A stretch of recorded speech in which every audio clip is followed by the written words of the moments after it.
Hey everyone, and welcome back to the channel. When you think of a massive empire, what comes to mind? Huge armies, epic battles, and forceful conquests, right?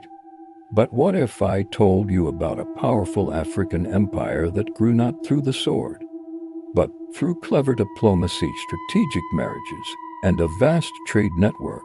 Today, we're journeying to Central Africa to uncover the incredible story of the Lunda Empire. The Lunda Empire, which thrived from around 1600 to 1900, was a masterclass in political networking. While other empires were expanding through brute force, the Lunda had a different strategy.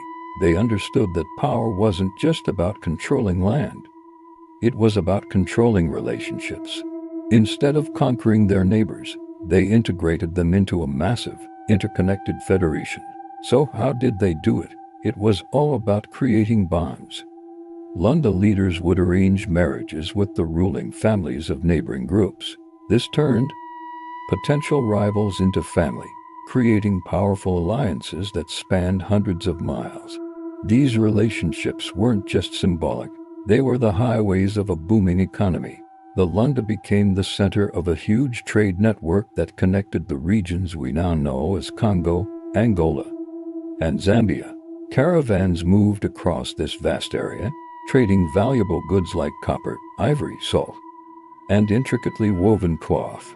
The Lunda didn't need to build walls. They built bridges of commerce and diplomacy, creating a kind of commonwealth that brought stability and prosperity to the entire region.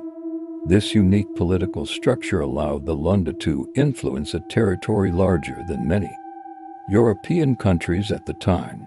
Their system was so sophisticated that their cultural and political ideas spread far beyond their direct control, shaping the history of Central Africa for centuries.